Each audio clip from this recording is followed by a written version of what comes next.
Oh, look at her!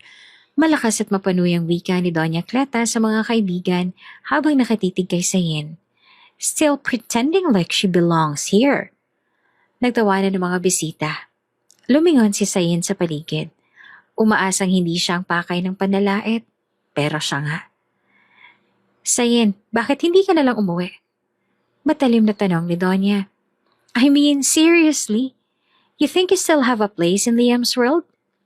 Napayuko si Sayin, na natiling tahimik kahit pa nagsisimula ng mabigat ang kanyang dibdib. Muli, inunawa na lamang niya, gaya ng dati. I honestly don't understand what Liam saw in you. Dagdag ng isa pang bisita. I heard she used to sell kikiam. Kikiam, darling? Totoo yan, sabat naman ni Doña Cleta. She is just a burden. Useless and shameful. Imagine marrying a street vendor? How ridiculous. Nagpugay ng katahimikan na tawa ang grupo. Para silang mga leon na walang awa sa isang muntik ng lamuning usa. Ngunit ngayong gabi, hindi si Sayin ang usa. Napakataas ang ulo niyang hinarap ang grupo. Hindi niya na kayang kimkimen pa. You know what? Panimala niya, nanginginig ba ng tinig? I've had enough. It's over. Napalingon ang lahat. Pati si Liam na kausap ng mga media ay napatigil. Narinig niya ang sinabi ni Sayin. I'm done playing stupid. I'm done letting you all step on me like I'm nothing. At sa mismong sandaling yon, isang malakas na tunog ng helicopter ang gumambala sa buong lugar. Nagtinginan ang lahat sa kalangitan habang unti-unting bumaba ang isang itim na helicopter sa open space malapit sa entrance. Hanggang sa tuluyan itong lumapag. May mga bodyguard na agad na bumaba para buksan ang pinto. Lumabas mula sa chopper ang isang matikas at may edad ng lalaki. Nakaitim na suit, may bahid ng kapangyarihan sa kanyang presensya. Mabilis na nakilala ni Sayin kung sino ito. Daddy, usal niya habang napaatras sa gulat at luha. Kung bago ka pa lang sa channel na ito, mga kwento ni Ate Jane, story mo, ikwento ko, huwag kalimutang pindutin ang notification bell at subscribe button. Sabi nila, kapag mahal mo ang isang tao, handa kang talikuran ng lahat. Pamilya, kaibigan, pangarap, at maging ang sarili mong mundo. Makasama mo lang siya. Ganito ang naging paniniwala ni Sayin. Sa ngalan ng pag-ibig, iniwan niya ang lahat. Tinalikuran ng marangyang buhay na naghihintay sa kanya. Isinuko ang tiwala ng mga magulang at tinanggap ang bagong mundong inalok ng taong minahal niya ng buo. Hindi matanggap ng kanyang pamilya ang lalaking pinili niya. Para sa kanila, hindi ito karapat-dapat. Mababa raw ang pinanggalingan, walang direksyon sa buhay, at malabong maging sandigan ng sinuman. Ngunit dahil bulag si Sayin sa pagmamahal, pinilit niyang paniwalaan na sapat na ang puso at tapat na damdamin para maitaguyod ang isang buhay na magkasama. Akala niya iyon ang simula ng isang magandang kwento, isang pag-iibigan na lalaban sa lahat ng hadlang. Akala niya tama ang desisyon niyang piliin ang lalaking mahal niya kesa sa komportableng buhay na iniwan niya. Ngunit sa paglipas ng panahon, unti-unti niyang nakita ang katotohanan. Hindi pala pagmamahal ang tinanggap niya, kundi kasinungalingan. Isang huwad na damdamin na binalot lamang sa matatamis na salita. Naranasan niya ang sakit ng pangungulila, hindi lamang sa pamilya kundi sa sarili niyang pagkatao. Doon niya napagtantong, hindi sapat ang pagmamahal lang. Dahil kung tunay ang pag-ibig, hindi nito ipaparamdam na mali ang lahat ng isinugal mo. Hindi nito hahayaan na ikaw lang ang lumalaban habang ang isa ay tahimik na sumusuko. Isang gabi, habang malakas ang ulan sa labas, nakaupo si Sayin sa harap ng bintana. Tanga ng isang lumang litrato nila ng asawa. Sa kanyang kandungan, isang liham na matagal nang hindi binubuksan, galing sa kanyang ina. Sa unang pagkakataon, binasa niya ito. Doon niya narinig muli ang tinig ng pamilya. Isang tinig ng pagtanggap, ng pag-unawa, at ng walang kondisyong pagmamahal. Isang tinig na hindi kailanman isinara ang pinto para sa kanya. Habang binabasa niya ang sulat, tumulo ang kanyang mga luha. Doon niya lubos naramdaman ang bigat ng lahat ng kanyang pinili. Hindi niya na maibabalik ang nakaraan. Hindi niya na mababawi ang mga taong nasaktan niya. At higit sa lahat, hindi niya na maibabalik ang sarili niyang pusong buo noon, bago ito tuluyang nadurog. Sa katahimikan ng gabing yon, sa pagitan ng pagpatak ng ulan at pagluha ng puso, tuluyan na rin binitawan ni Sayin ang paniniwala na ang pag-ibig ay sapat na dahilan upang talikuran ng lahat. Sapagkat minsan, ang akala nating pagmamahal ang magliligtas sa atin. Iyon pa pala ang maglulubog sa atin sa pinakamadilim na bahagi ng ating buhay. Kinabukasan, maagang nagising si Sayin. Dahan-dahan siyang bumangon mula sa kama at agad na napansin ang kawalan ng presensya ng kanyang asawa sa tabi niya. Lumabas siya ng kwarto at bumaba sa kusina, kung saan naroon ang isa sa mga kasambahay. "Manang, nasan si Liam?" tanong niya. Maaga pong umalis, ma'am," sagot ng kasambahay habang naghihiwa ng prutas. "May tumawag daw po sa kanya. Hindi pa po nagsabi kung saan pupunta. Hindi nga po nag-almusal dito eh." Napayuko si Sayin, pilit ng humiti. Pero alam na niya, sa kabila ng tahimik niyang pagtanggap, paulit-ulit niya nang nararamdaman ang pagkarupok ng relasyon nila. Kilala niya na kung sino ang tumatawag. At alam na rin niya kung anong dahilan ng bawat paglisan nito. Ganun ba?" Mahina niyang tugon tsaka tumalikod. Habang nilalabanan ng bigat ng dibdib, bumungad sa kanilang sala ang isang pamilyar na boses. "Ang aga mo yata nagising, Sayin." Napalingon siya. Ang ina ng kanyang asawa. Ang taong kailanman ay hindi nagpakita ng pagtanggap na siya ang pinakasalan ng anak nitong si Liam. "Magandang umaga po, Mama." Magalang niyang bate. Hindi siya sinuklian ng ngiti. Sa halip, tumingin ito sa paligid at saka umupo sa sofa. Tila ba sariling bahay ang itinuturing. "Hindi ko alam kung hanggang kailan ka pa magtsatsaga sa bahay na hindi naman talaga para sa'yo." Malamig nitong sambit habang tinititigan ang tasa ng tsaa sa harapan. Natigilan si Sayin. "Kailan kaya magpapasyang anak ko na hiwalayan ng isang kagaya mo?" Patuloy pa ng matanda. Nakakasawa rin naman ang paulit-ulit na gulo. Wala ka na idudulot sa kanya, kundi kahihiyan at sakit ng ulo. Narinig ko na maaga na namang umalis ang anak ko. Sigurado ako na nagkaroon na naman ng gulo sa kumpanya. Subalit ang pinakasalan niyang babae ay hindi malang makatulong sa kanya. Napakagatlabi si Sayin. Masakit ang mga sinabi nito, pero hindi na siya sumagot, sapagkat sa dami ng panahong siya ang laging pinipiling manahimik, natutunan na rin niyang yakapin ang katahimikan bilang kalasag. Tumangulang siya, lumingon palayo. Sa likod ng kanyang mga mata ay ang mga luhang pinipigilan, at sa likod ng kanyang mga labi ay ang mga salitang nais sumigaw. Pilit kong pinili ang pagmamahal. Pero bakit tila ako lang lumalaban?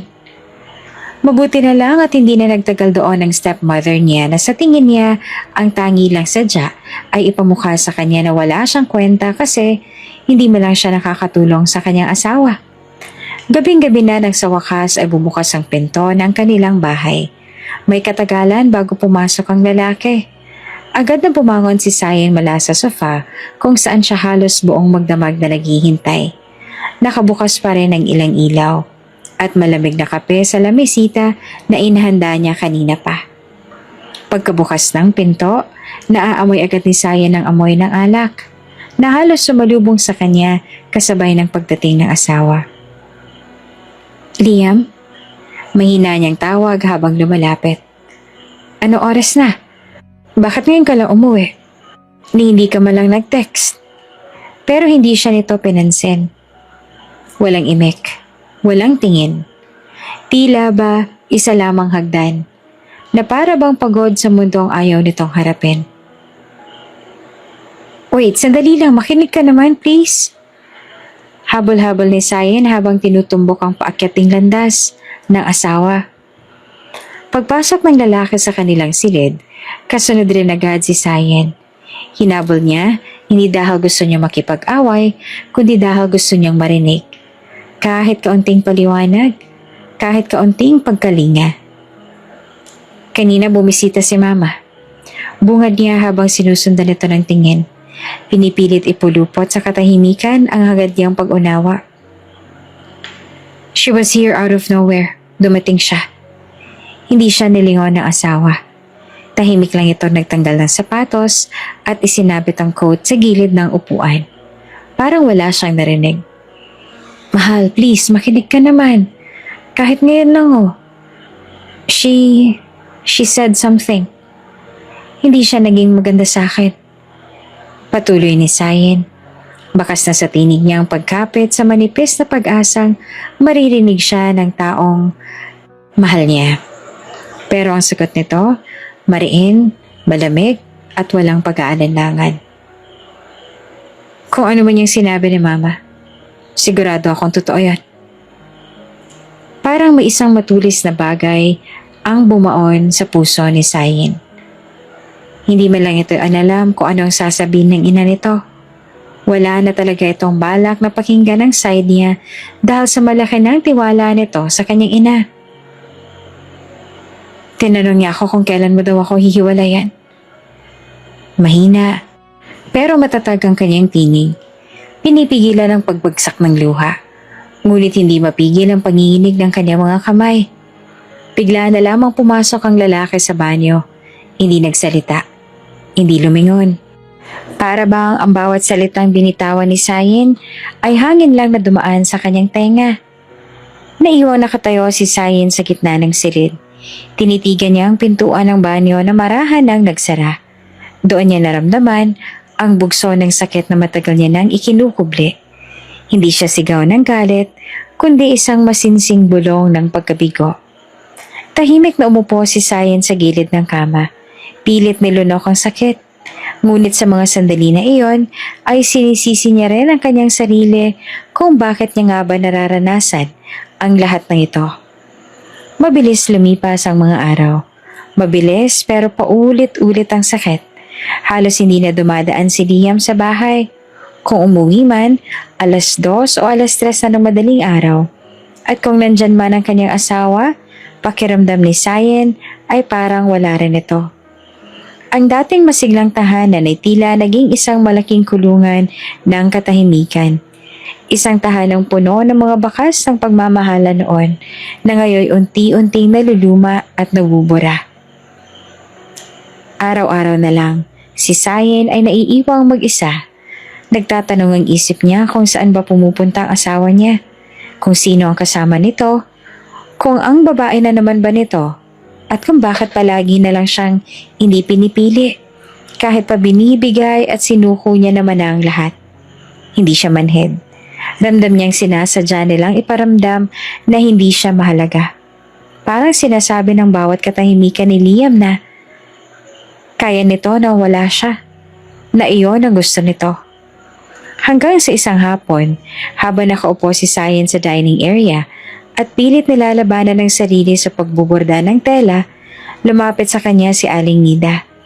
Isa sa matagal ng kasambahay ng pamilya.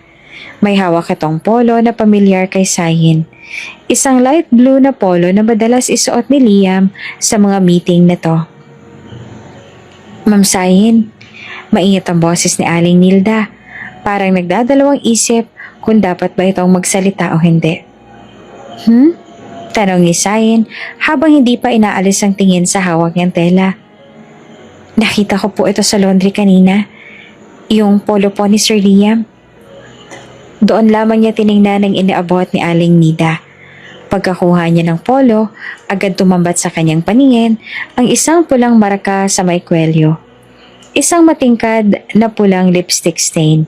Napatigil siya, napalunok. Hindi agad nakapagsalita. Hindi po kasi kayo gumagamit ng red lipstick, di ba ma'am? Alanganing tanong ni Aling Nida. Halatang nag-aalala. Naalala ko po kasi na sinabi niyo dati, iniiwasan niyo po yung mga lip products kasi nagkaka-allergy kayo. Tahimik lamang si Sayen. Hindi niya makuhang ipikit ang mga mata. Dahil baka kapag ipinikit niya, lalo lang niyang makita ang imaheng unti-unting nabubuo sa isip niya. Si Liam kasama ang ibang babae.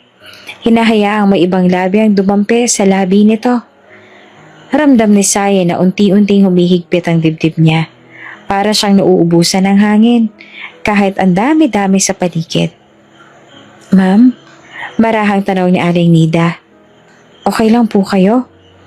Napatingin si Sayen sa kanya. Pilit ang ngiti, ngunit bakas ang lungkot sa mga mata. Okay lang ako, Aling Nida. Mahina niyang sagot. Itinago ang nanginginig na tinig. Salamat ha, sa pagsabi. Opo ma'am, kung kailangan niyo po ng... Okay lang po ako talaga. Ulit pa ni Sayen nang mas mahina. Excuse me na muna ha. Papasok lang ako sa kwarto. At hindi na siya naghintay pa ng sagot. Dala pa rin ang polo, dahan-dahan siyang umakyat. Pinipilit maging mahinahon. Pinipilit huwag umiyak sa harap ng ibang tao. Pero pagpasok sa kanilang silid, agad niyang isinara ang pinto at sumandal dito. Bit-bit ang polo, dahan-dahan siya napaupo sa sahig. At doon na bumigay ang luha.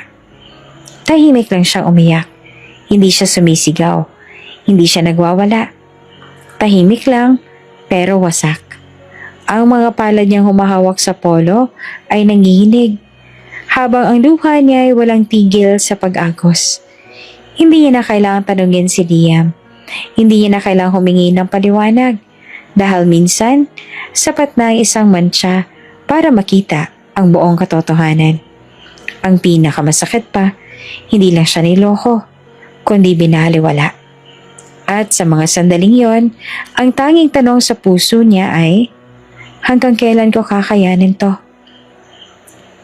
Patuloy ang mga araw ng pananahimik ni Sayen. Isang katahimikang hindi nakakapawi ng sakit, kundi lalo nagpapalalim ng sugat. Hindi lamang ang panlalamig ni Liam ang dinala niya araw-araw, kundi pati ang paulit-ulit na pambabastos at pagpaparamdam na hindi siya kailanman naging sapat. At kung akala niya ay si Liam lang ay nagpaparamdam sa kanyang hindi siya mahalaga, mali siya. Dahil mas matindi pa ang mga salitang binibitawan ng kanyang biyanang si Doña Cleta. Walang araw na lumilipas na hindi siya kinukutsa ni Doña Cleta. May araw pang nadinig niya ito nagsasabi habang may kausap sa tawag. Kung ikaw lang sana ang napangasawa ng anak ko, aba baka hindi na napahiya ang pamilya namin. Ewan ko ba kay Liam, si dinami-dami ng babae, isang hamak na tindera ng kikiam pa talagang napili. Pinikit na lang ni Sayen ang kanyang mga mata. Pinilit na wag pumatol. Noon, kinakaya pa niya. Noon, iniintindi pa niya.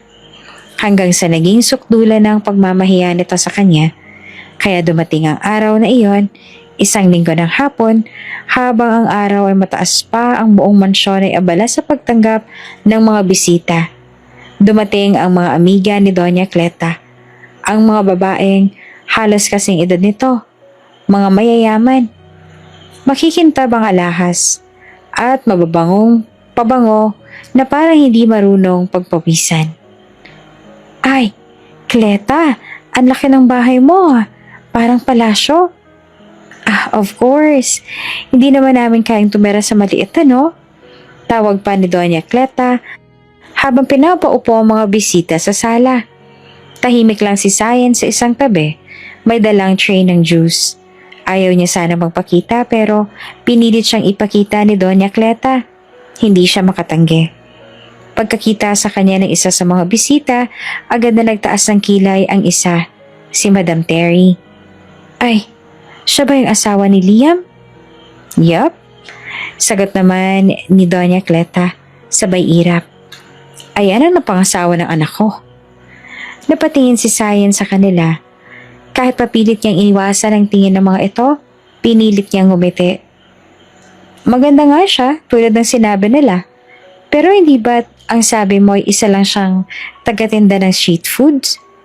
Sabat ng isa, si Madam Jinky. Nagtawanan ng grupo.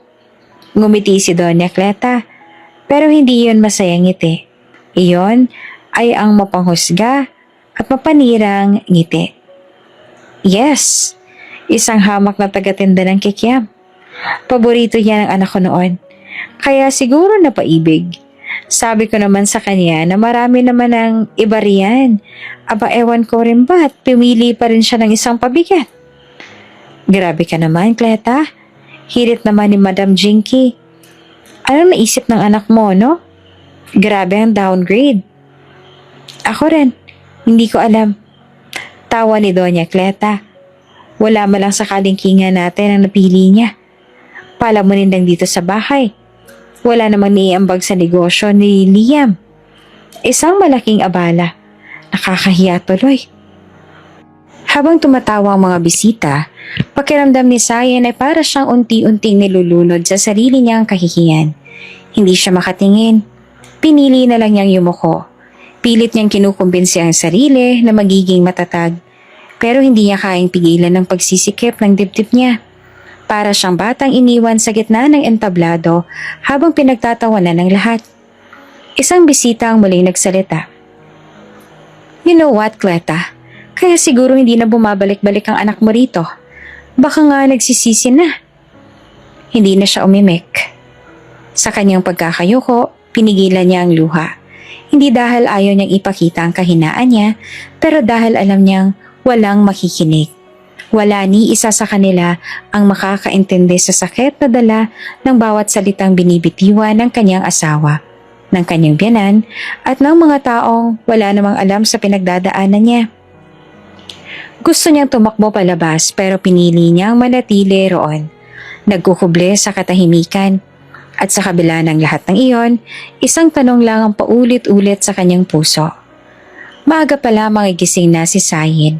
Hindi siya nakatulog ng maayos buong gabi matapos siyang makatanggap ng mensahe mula sa kanyang pinsan na si Carla na matagal niya nang hindi nakikita. Sa mensahe, nagmamakaawa ito na magkita sila kahit saglit lang daw dahil may mahalaga itong kailangang sabihin. Dahil naramdaman ni Sayin ng bigat sa tono ng mensahe, nagdesisyon siyang pumayag. Nagsuot siya ng simpleng damit at nagtungo sa isang restaurant na sinasabi ni Carla.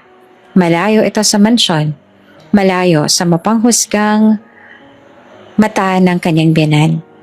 Pagdating niya sa lugar, nakita niya si Carla na nakaupo na sa loob. Sa pinakalikod na bahagi ng restaurant, nakasimangot ito. Halatang hindi mapakali. Nang makita siya, agad itong tumayo at sinalubong siya ng mahigpit na yakap. Thank you for coming. Bungad ni Carla habang inaayos ang buhok niya.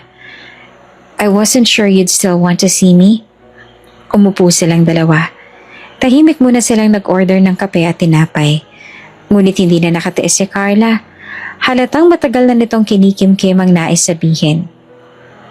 I'll go straight to the point, sabi nito habang tinititigan si Sayin. Do you know why Leah married you?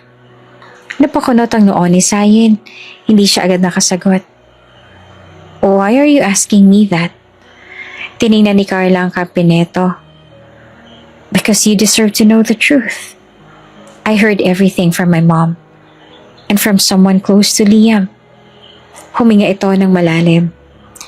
Leah married you because you saved his brother's life. You donated your liver to him. You were a perfect match. Back then, the family was desperate. His brother was dying. And you, without second thoughts, agreed to help. Napakapit si Sayin sa mesa. Parang unti-unting nahuhulog ang kanyang mundo. What? What are you talking about? You don't remember it fully because they didn't tell you everything. Patuloy pa ni Carla.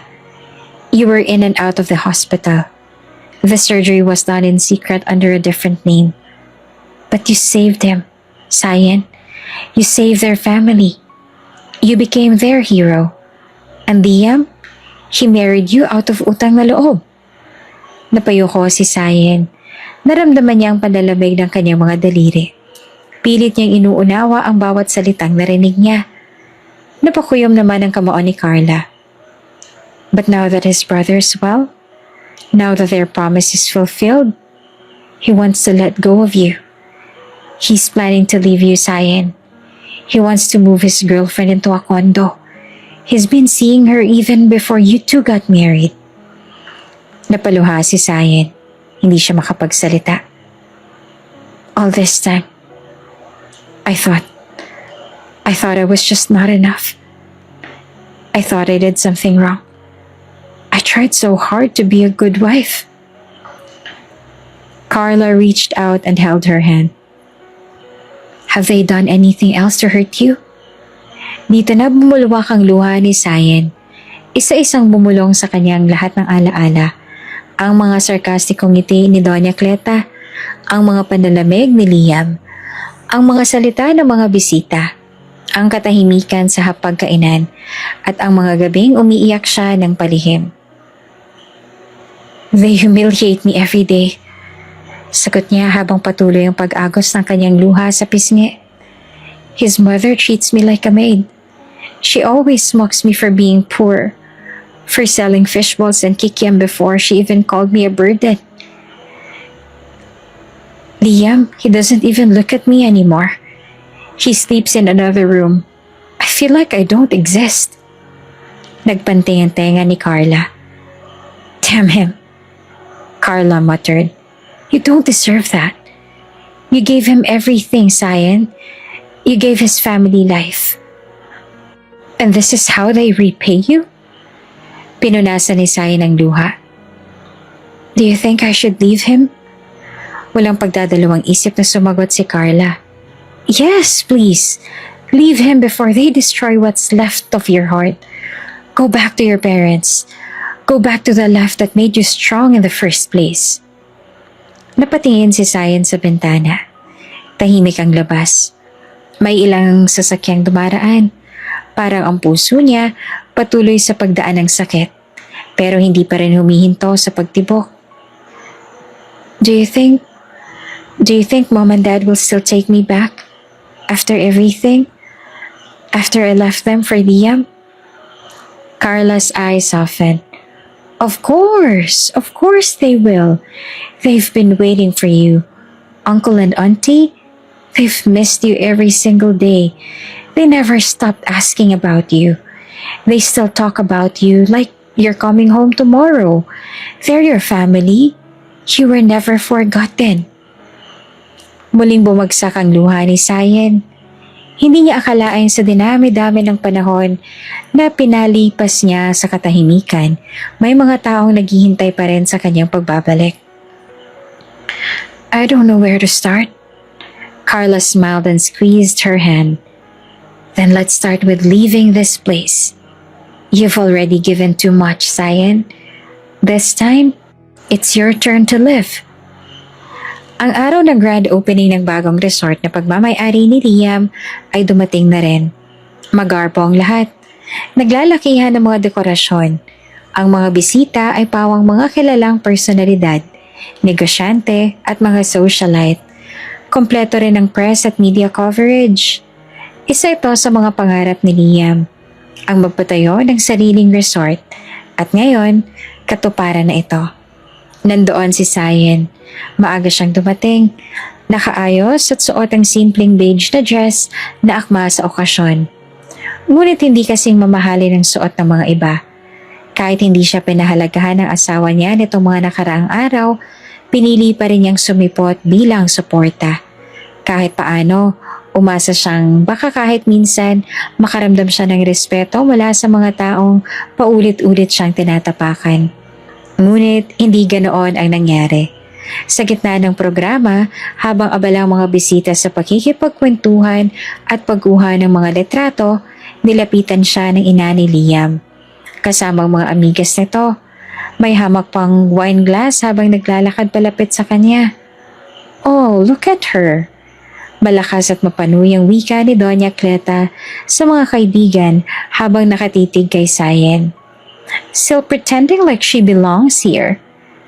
Nagtawanan ng mga bisita. Lumingon si Sayan sa paligid. Umaasang hindi siyang pakay ng panlalait, pero siya nga. Sayan, bakit hindi ka na lang muna umuwi? Matalim ang tanong ni Donya. I mean, seriously? You think you still have a place in Liam's world? Napayuko si Sayan, nanatiling tahimik kahit pa nagsisimula ng mabigat ang kanyang dibdib. Muli, inunawa na lamang niya gaya ng dati. I honestly don't understand what Liam saw in you. Dagdag ng isa pang bisita. I heard she used to sell kikiam. Kikiam, darling? Totoo yan. Sabat naman ni Doña Cleta. She's just a burden. Useless and shameful. Imagine marrying a street vendor. How ridiculous. Nagpugay ng katahimikan ng tawa ang grupo. Para silang mga leon na walang awa sa isang muntik ng lamuning usa. Ngunit ngayong gabi, hindi na si Sayan ng usa. Nakataas ang ulo niyang hinarap ang grupo. Hindi niya na kayang kimkimin pa. You know what? Panimula niya. Nanginginig man ang tinig. I've had enough. It's over. Napalingon ang lahat.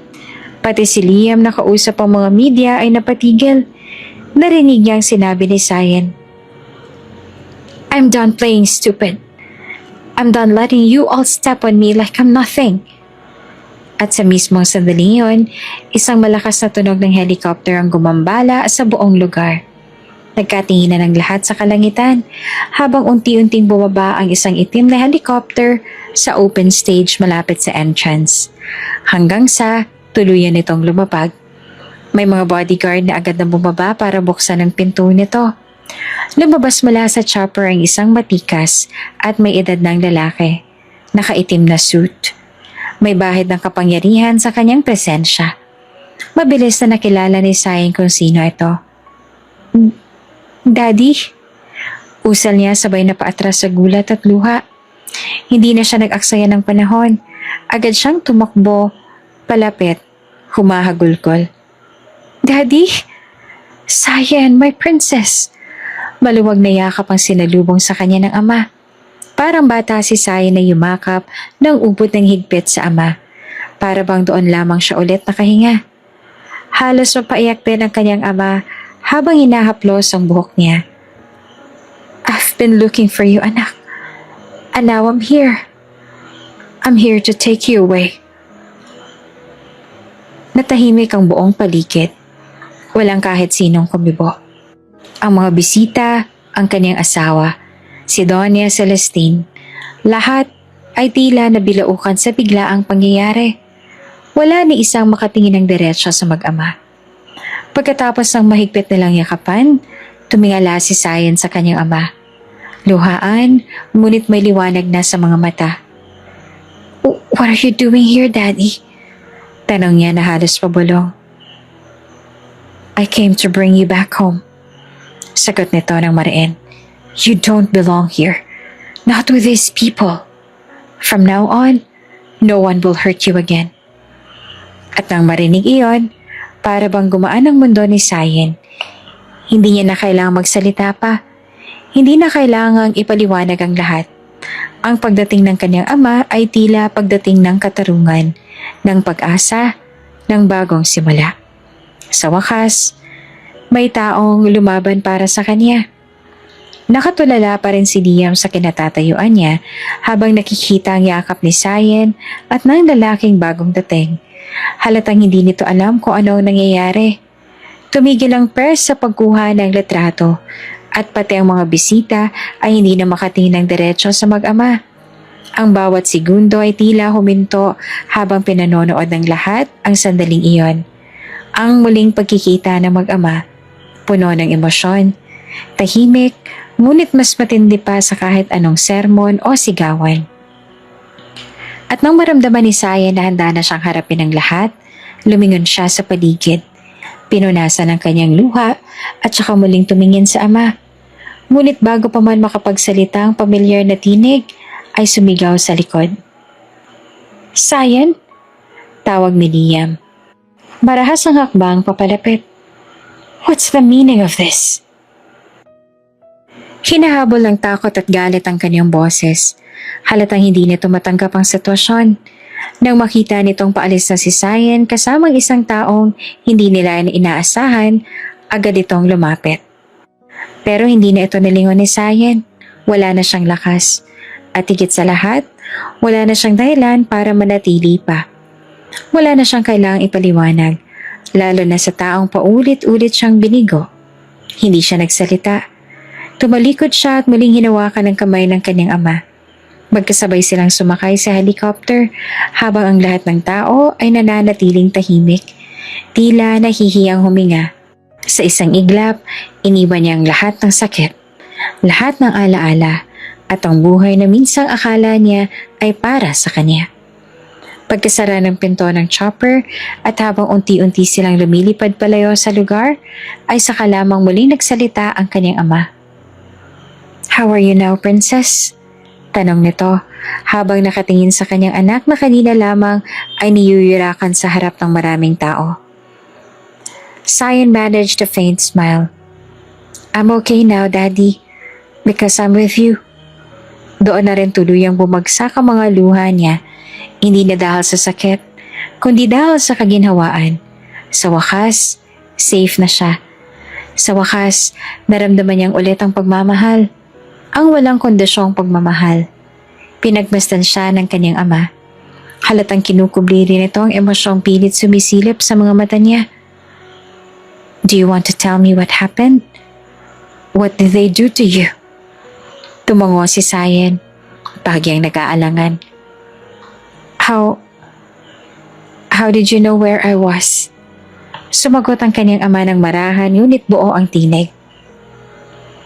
"Carla told us everything." Napalingon si Sayen. "Carla?" "Yes," sagot ng kanyang ama. "She came to us and told us what's happening to you, how they've been treating you, how he's been hurting you. That's when we knew we had to get you out of there. We couldn't let them break you any further." Napayuko na si Sayen. "I'm sorry, Dad." Bulong niya, puno ng pagsisisi.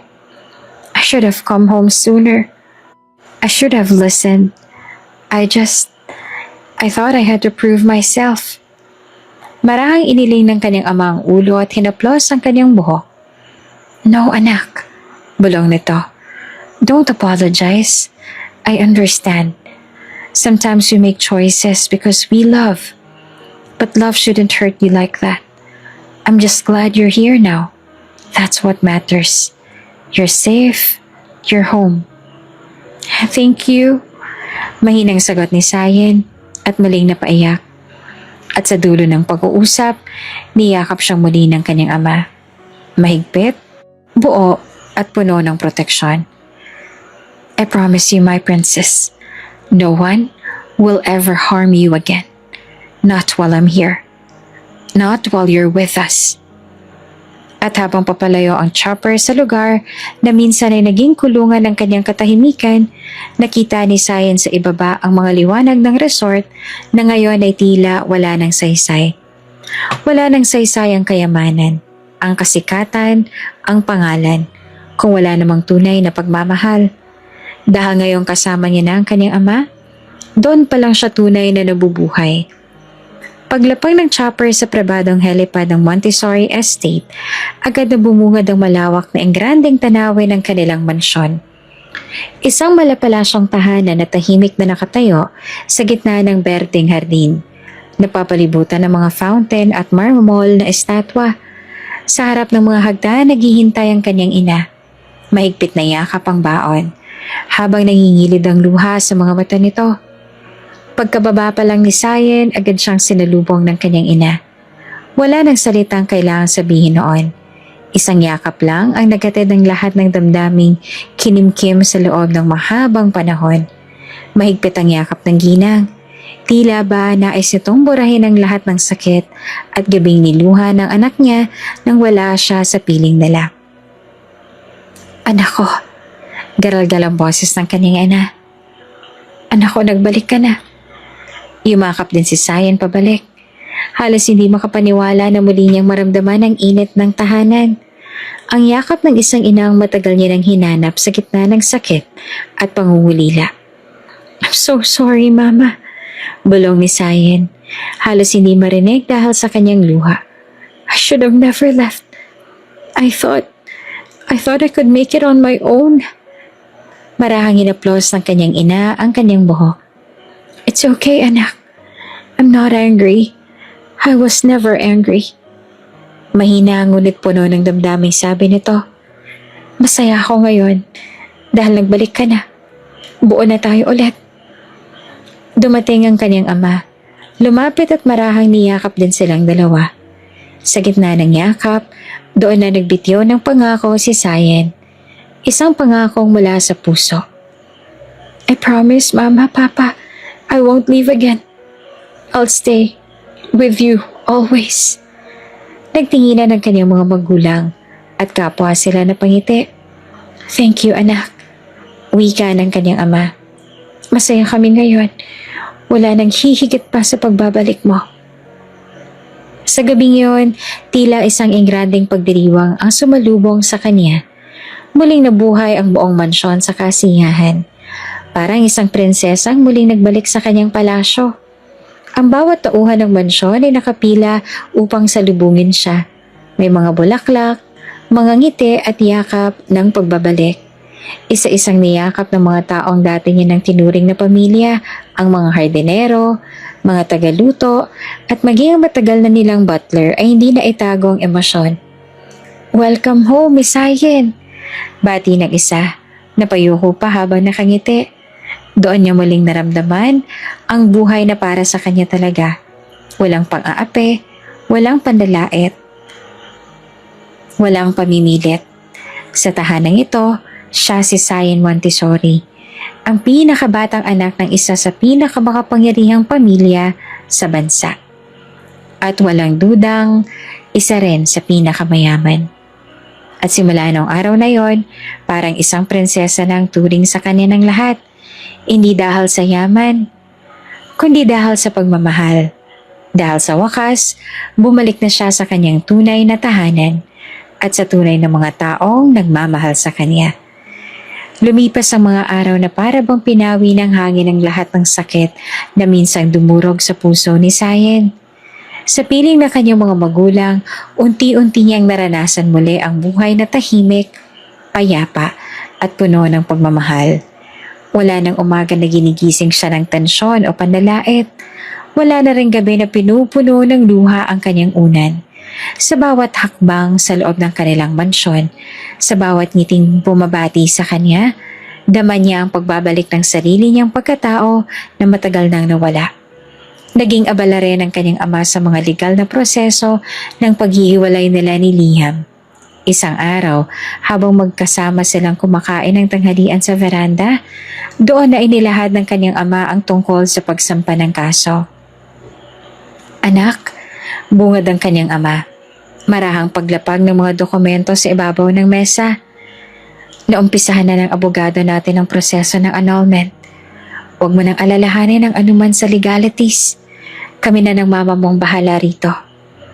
Napatingin si Sayen sa mga papel. May kaba sa kanyang dibdib. Ngunit may bahagyang ginhawang sumabay. Ito na po yun? Mahina niyang tanong. Tumango ang kanyang ina at inabot ang kamay niya. Oo, anak. Ang kailangan mo na lang gawin ay pirmahan ito. After that, everything else will follow. Nanatiling tahimik si Sayen sa ilang sandali. Habang pinagmamasa ng mga papel sa harapan niya, parang isang panaginip lang ang lahat. Na dati halos hindi niya makaalis sa anino ni Liam. Ngayon ay mismong magulang niya na ang gumagawa ng paraan upang siya ay tuluyang makalaya. Mahal ko naman siya dati. Mahinang bulong niya. Halos hindi para sa iba kundi para lang sa sarili niya. Pinili ko siya. Pinaglaban ko siya. Pero bakit ako pa rin yung pinagod?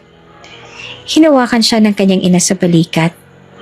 Anak, minsan kahit mahal natin ang isang tao, hindi sapat yun kung ang kapalit ay sarili mong dignidad, ang katahimikan mo, ang dangal mo bilang babae. You did what you could, Sayan. Pero hindi mo kailangang masaktan araw-araw para lang masabing nagmamahal ka. Doon na rin niya napagtanto, kahit hindi niya inaasahang darating sa ganitong punto ang buhay niya, kahit may parte pa rin sa puso niyang umaasa at nasasaktan, nahanap niya ng kapayapaan na kay Liam ay hindi-hindi niya naranasan. I'm okay now. Mahina ngunit buo niyang sambit habang tinitingnan ang kanyang mga magulang. Masakit pa rin pero at least ngayon alam ko nang hindi ko na kailangang ipagsiksikan ang sarili ko sa mga taong ayaw naman sa akin. Hindi ko na kailangang pakinggan yung mga masasakit na salita nila. Yung mga tingin na parang wala akong halaga. Dito sa inyo, dito ko nahanap yung kapayapaan. Ngumiti ang kanyang ama habang marahang tinapik ang kanyang kamay. And you deserve that, anak. You deserve peace, love, and respect.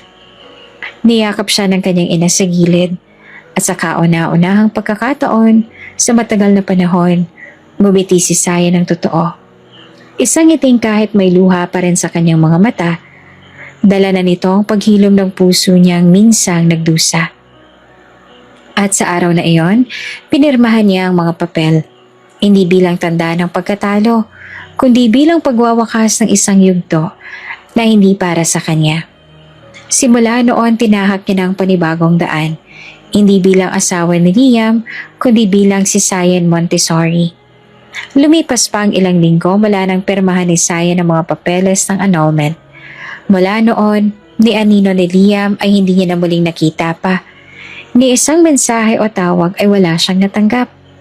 Tahimik ang lahat. At kahit may bahagyang parte sa puso niya na nagtangkang magtanong kung bakit, alam niya na ang sagot. Dahil iyon sa kanyang mga magulang. Sila ang gumawa ng paraan para hindi na muling makalapit sa kanya si Liam.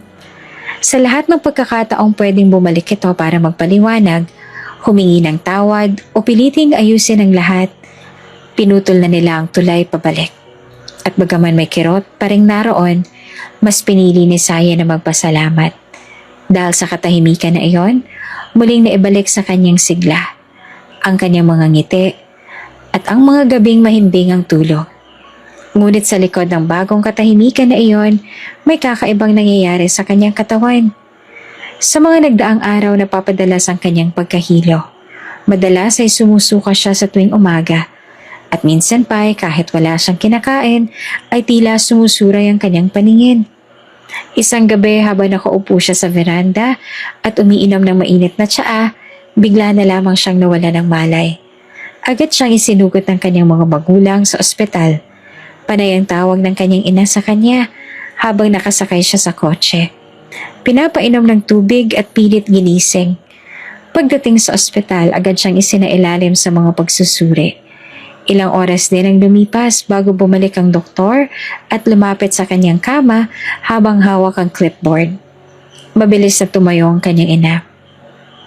Doc, how is she? What happened to our daughter?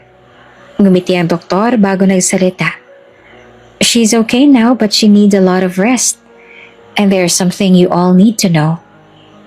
Nangihina pa rin ang dahan-dahan na naupo si Sayan. What is it, Doc? Diretso na tumingin kay Sayan ng doktor. You're pregnant, Mrs. Monteceres. Nanlaki ang mga mata ni Sayan sa narinig. Ang kanyang ina ay napahawak sa dibdib nito, habang ang kanyang ama naman ay biglang napatingin sa bintana. Pilit tinatanggap ang balita. What? Hindi makapaniwala sa sinasampit niya. You're about 6 weeks along, patuloy pa ng doktor. It explains the dizziness, vomiting, and fatigue. But given what happened tonight, I strongly suggest you avoid any kind of stress. Your condition is delicate right now, and the baby's safety will depend a lot on how you take care of yourself. Hindi nakapagsalita si Sayan. Sa halip ay napatingin siya sa kanyang mga kamay. Nanginginig ito. Sa dami ng pinagdadaanan niya, hindi niya kailanman inasahan na magdadala siya ng buhay sa kanyang sinapupunan. Bunga ng pagmamahalan na minsan niyang ipinaglaban. Naupo sa kanyang tabi ang kanyang ina at hinawakan nito ang kanyang kamay. Anak, what are you thinking? Sinubukan niya ngumiti kahit pa lumuluha ang kanyang mga mata. I don't know, Ma. I'm scared. I didn't expect this. I didn't even know. Her father finally turned around and walked closer. Cyan, whatever happens, we're here. You're not alone. We'll take care of you and the baby. Just focus on resting, okay? Tumango siya. Bagaman mahina pa rin, isa iyong panibagong kabanata at bagaman hindi pa buo ang kanyang loob kung paano niya ito haharapin, ang alam niya lang, hindi na siya nag-iisa. Hinawakan niya ang kanyang tiyan at saka ngumiti. I may have lost so much, but maybe you're the reason I still have something to hold on to. At sa gabing iyon, habang nakahiga sa hospital bed, sa katahimikan ng silid at marahang patak ng dextrose sa kanyang kamay, unti-unting bumuo ng panibagong pag-asa ang puso ni Cyan. Isang simula para sa kanya at sa maliit na buhay na sumisibol sa kanyang sinapupunan.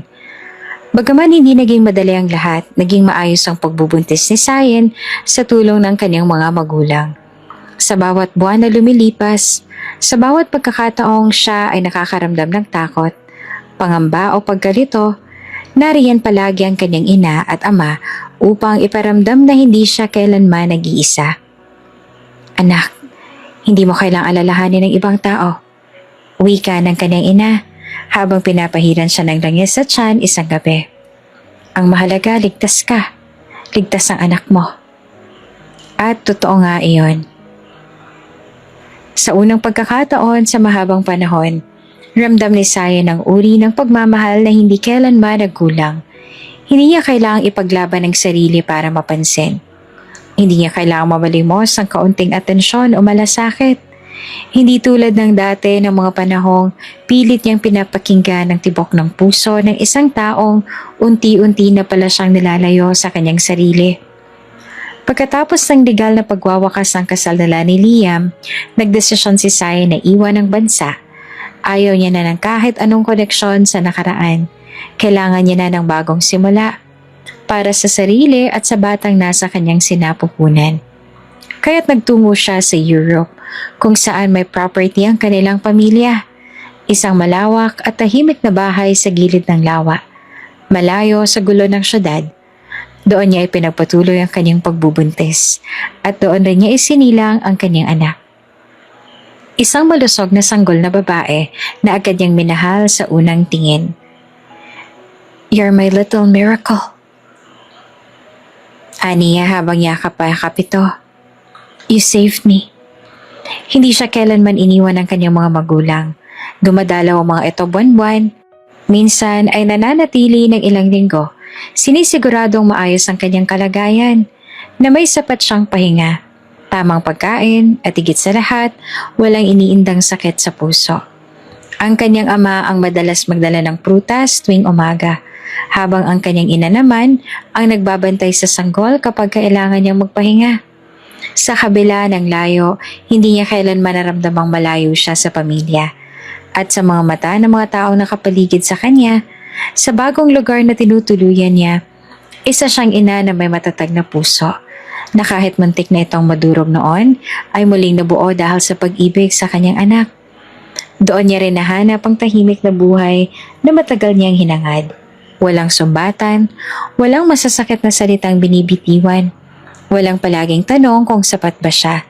Sa halip, natagpuan niya ang katahimikan na pilit niyang hinahanap noon pa man. At kahit may bakas pa rin ng sakit tuwing naaalala ang mga alaala ng nakaraan, mas pinili na ni Cyan na lumingon na lang doon bilang paalala kung gaano siyang katatag. Hindi para balikan kundi para hindi na ulit hayaang masaktan ng sarili, para sa isang taong hindi marunong magpahalaga. Dahil ngayon, hawak niya ang isang bagong buhay, isang anak na nagsisilbing sagot sa kanyang mga dasal. At para kay Cyan, iyon ang sapat na dahilan upang magpatuloy. Malayo man sa dating mundo, pero malapit sa kung anong totoo at kung sino talaga siya. Lumipas ang mga taon at gaya ng pangarap ni Cyan, lumaki ng maayos at puno ng pagmamahal ang kanyang anak. Isang batang babae na hindi lamang maganda, kundi may mabuting puso at malambing na diwa. Pinangalanan niya itong Celestine Aviana, isang pangalang pinili niya hindi lamang dahil sa tunog nitong maringal at elegante, kundi dahil sa kahulugan nito. Heavenly Bird. Para kay Sayen, tunay ngang ang anak niya ay isang biyayang mula sa langit. Si Celestine ay lumaki sa isang tahimik at maaliwalas na lugar sa Europe. Malayo sa ingay at gulo ng mga nakaraang alaala. Sa tulong ng kanyang mga magulang na laging nariyan, napalaki ni Sayen ang anak ng buong pagmamahal at malasakit. Sa bawat hakbang na Celestine, mula sa unang pagngiti hanggang sa unang hakbang at unang salitang mama, nandoon si Sayen, nakabantay at nakangiti. Parang sapat na ang lahat kahit hindi kompleto ang pamilya. Always be kind, anak. Madalas niyang paalala kay Celestine tuwing gabi bago matulog. Not because the world is always kind to you, but because it's who you are. At tumatak ito sa puso ng bata. Lumaki si Celestine na magalang, malambing at madaling makasundo ng iba. Kapag may batang umiiyak sa school, siya ang unang lumalapit. Kapag may bagong estudyante, siya ang unang bumabate. Isang hapon, habang sinusundo ni Sayen ang anak mula sa school, masayang sinulubong siya ng bata. Dala-dala ang isang simpleng drawing ng dalawang batang naglalaro sa playground. "Mama, look!" Aniya habang inaaabot ang papel. "This is me and Orion." Nagulat si Sayen. "Orion? Your classmate?" Celestine nodded, her ponytail bouncing. "Yes, he's new but he's super fun. He said I'm his first best friend here." Napangiti si Sayen. "Wow, that's nice, anak. I'm happy you're making friends." Nagpatuloy sila sa paglalakad pa uwi habang masayang ikinakwento ni Celestine ang buong araw niya. Ngunit biglang natahimik ito habang nakaupo sa sasakyan. Lumingon siya sa kanyang ina. Seryosong-seryoso ang mga mata. "Mama," nag-aalangan na sabi nito. "Kanina po sinundo si Orion ng daddy niya. Then he asked me, where's my daddy?" Napatingon si Sayen sa rearview mirror. Hindi siya agad nasagot. Pero hindi rin siya nagulat sa tanong ng anak. Alam niyang darating din ang araw na ito. Ininto niya sandali ang sasakyan sa gilid ng kalsada. Humarap siya sa anak at hinawakan ng maliit nitong kamay. "Anak, your daddy and I were no longer connected. That means we don't talk anymore and we don't see each other. We had to go separate ways because we wanted different things." "Was he bad?" tanong ng bata. Marahan siyang imeling. "No, he wasn't bad. But he didn't choose to stay. And that hurt me, anak. But I chose to protect myself. That's why we left." Tahimik si Celestine. Tumingin ito sa labas ng bintana. Ilang saglit ang lumipas bago ito muling nagsalita. "Mama, do you think he's happy now?" Huminga muna siya ng malalim bago sumagot. "Maybe. I think so. Do you want me to meet him someday?" That question struck a chord in Sayen's chest. Ilang segundo siyang natahimik. Pinagmasdan niya ang anak. Ang inosente nitong mga mata. Ang pagka-mature nito sa murang edad. "Do you want to?" Balik niyang tanong. Nag-isip si Celestine, tsaka tumango ng dahan-dahan. "I don't close the chance, Mama. If I meet him one day, I'd like to know who he is. But it's not like I can't live my life without him. You're enough for me, Mama. I'm happy. I just think it might be nice to know."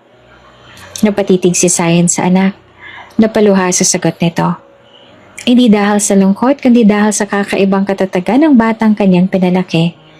Ipinikit niya ang mga mata, tsaka hinalikan ang kamay ni Celestine. "Thank you, anak, for understanding something so big with such a small heart." "I got it from you," sagot ni Celestine tsaka ngumiti. Mula sa likod ng kanyang ngiti, alam ni Sayen na marami pang darating na tanong. Ngunit sa ngayon, sapat na ang sagot. Sapat na ang katahimikan. Sapat na ang pagmamahala nila ang mag-ina. Dahil dito, walang kulang. Walang kailangang ipilit. at walang kailangang saktan. Dumating ang bakasyon ni Celestine sa kanilang eskwelahan. Isang mahabang pahinga mula sa pag-aaral at isang pagkakataong maglakbay. Dito na rin nagpasya si Sayen na bumalik ng Pilipinas, hindi lamang para sa pahinga, kundi para na rin sa mga responsibilidad na muling tumatawag sa kanya. Habang nag-aayos siya ng maleta sa guest house ng kanyang ina sa Europe, pumasok ang ginang at maingat na umupo sa kama. Anak, wika nito. Handa ka na ba talagang bumalik sa bansang yon? Napatingin si Sayen sa kanyang ina, tsaka marahang ngumiti. Ilang taon na rin po ang lumipas, ma. I'm more than ready. Hindi na to katulad ng dati. Tsaka wala na rin po sa puso ko ang sakit. Tsaka kailangan din ako ng kumpanya roon. Tumango ang ginang. Pagkamat hindi maikakaila ang kaunting pag-aalala sa mga mata nito, may diin sa tinig ni Sayen ang dugtungan niya. May mga bago rin tayong kontrata at may plano rin po tayong bilhin na kumpanya. This is something I can't ignore, ma. I have to be there. Hinawakan ng kanyang ina ang kanyang kamay. Kung sakaling hindi mo kayanin o kailangan mo ng tulong, huwag mo kaming ilihim, anak, ha? Kahit kailan, hindi ka nag-iisa. Nangilid ang luha sa mata ni Sayen, ngunit pinigilan niya itong tumulo. Tumango siya at mahinang umiti. Opo, salamat po sa lahat. Hindi nagtagal at dumating na ang araw ng kanilang paglipad. Hawak ni Celestine ang kamay ng kanyang ina habang binabaybay nila ang arrival gate ng Ninoy Aquino International Airport. Matapos ang ilang taong pagkakawalay, muling naramdaman ni Sayen ang mainit na hangin ng Pilipinas. Isang halik ng alaala. Ngunit ngayon, hindi na ito masakit. Hindi na ito mabigat. Pagkalabas nila ng airport, huminga ng malalim si Celestine. Tiningala niya ang langit at ngumiti. Mama, bulong ito habang hinigpitan ang hawak sa ina. I think I like it here. Napalingon si Sayen. You do? Yeah. Sabay tingin sa paligid. It's so warm. Not just the weather. The place. It feels like home. Napangiti si Sayen. Damang kakaibang ginhawa sa puso. Oh, I'm glad, anak. I was worried you wouldn't like it here. No, tugon ni Celestine. I love it. I really do. Sa unang pagkakataon mula nang iwan niya ang Pilipinas, magaan ang hakbang ni Sayen. Wala nang pasaning dala ng nakaraan. Ang mga alaala ng sakit, ng pagtangis, ng pagbitaw. Sa halip, ngayon ay dala niya na ang panibagong lakas ng panibagong pag-asa. At higit sa lahat, ang anak niyang si Celestine ang pinakamahalagang biyayang nakuha niya mula sa lahat ng pinagdaanan. Ang bansang minsan niyang iniwan. Ngayon ay babalik siya bilang isang panibagong babae. Mas matatag, mas mapayapa at buo. Sa unang araw ng pagbabalik opisina ni Sayen sa Pilipinas, tila ba hindi malang siya nawala ng ilang taon. Maayos pa rin ang kanyang executive office, elegante at simple. Tulad ng gusto niya, ngunit ngayon may dagdag na siglang lugar. Siguro dahil kasama niya na ang anak niyang si Celestine at mas magaan na ang kanyang kalooban. Habang abala siya sa pagbubukas ng ilang file sa kanyang computer, kumatok ang kanyang sekretaryang si Dana at marahang pumasok. Ma'am Sayen, bungad ito. Just a heads up lang po. We're scheduled to meet with the CEO of the company na pinaplano nating bilhin next week. Yung final phase po of acquisition po na ito.